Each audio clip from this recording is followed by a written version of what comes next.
السلام علیکم ورحمۃ اللہ وبرکاتہ۔ میرے پیارے بچوں، کیسے ہو؟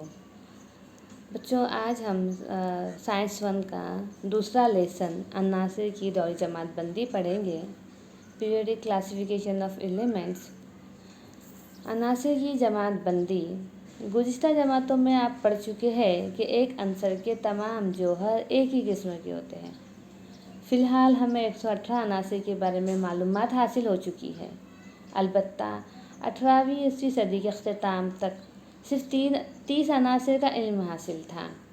وقت کے ساتھ ساتھ مزید عناصر دریافت جاری رہے اور ان کی خصوصیات، ان عناصر کی طبعی حالات وغیرہ سب سائنسدانوں نے تلاش کرنا شروع کیے۔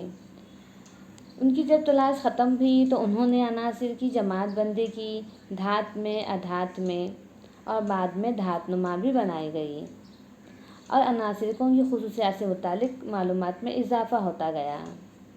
لیکن پھر بھی دھات، ادھات اور دھات نما کی جماعت بندی کرنے کے بعد بھی بہت ساری مشکلوں کا سامنا کرنا پڑا۔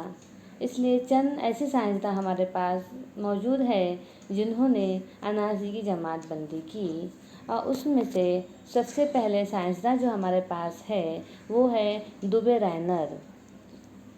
ہم پڑھیں گے دوبے رائنر کی تثلیث۔ 1817 میں جرمن سائنسداں دوبے رائنر نے عناصر کی خصوصیات، ان کے جوہری اوزان کے درمیان مخصوص تعلق پایا۔ انہوں نے یکساں کیمیائی خصوصیات رکھنے والے 3 عناصر کے گروہ بنائے جنہیں دوبے رائنر کی تثلیث کہتے ہیں۔ اس تثلیث میں 3 عناصر ان کی جوہری کمیت کی چوتھی ترتیب میں رکھ کر بتایا کہ درمیانے عنصر کی جوہری کمیت 2 عناصر کی جوہری کمیت کا اوسط ہے۔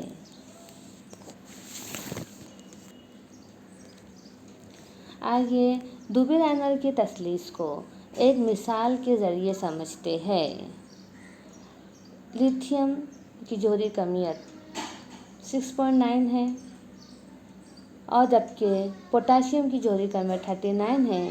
ان کا اوسط معلوم کرنے پر 23 آتا ہے، اور یہ سوڈیم کی جوہری کمیت کے مساوی ہے۔ لیکن یہ جماعت بندی کا مکمل طریقہ نہیں تھا، کیونکہ جن عناصر کی جوہری کمیت زیادہ تھی، یہ قانون ان کے لیے صحیح ثابت نہیں ہوا،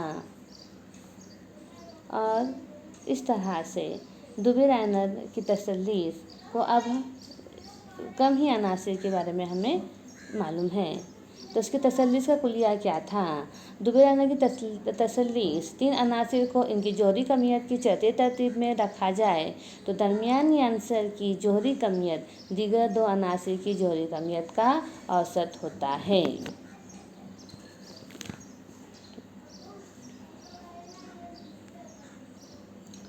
اس کے بعد بچوں ایک اور سائنسداں آئے جن کا نام تھا نیولینز کا مسمن کا کلیہ۔ نیولینز اس وقت کے تمام معلوم شدہ 56 عناصر کو جوہری کمیت کے چوتھی ترتیب میں رکھا۔ اس نے معلوم کیا کہ ہر 8واں عنصر پہلے عنصر سے مشابہ خواص رکھتا ہے۔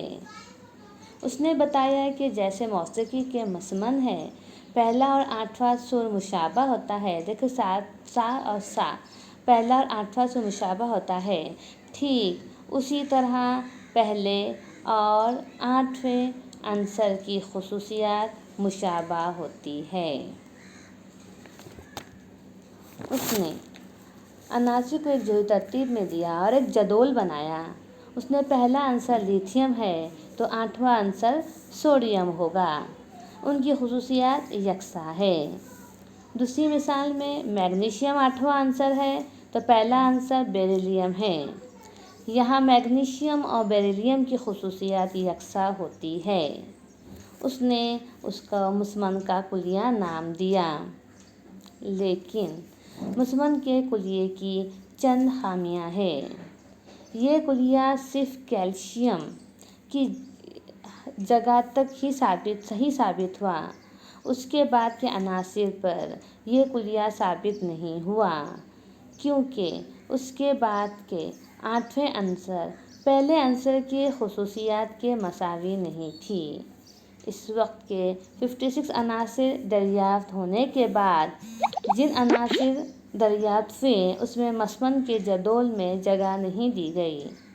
کوبالٹ اور نکل کو ایک ہی خانے میں رکھا گیا اور انہیں ہیلوجن کے گروپ میں رکھا گیا، جبکہ ہیلوجن کی خصوصیات کوبالٹ اور نکل کی خصوصیات سے بالکل الگ تھی۔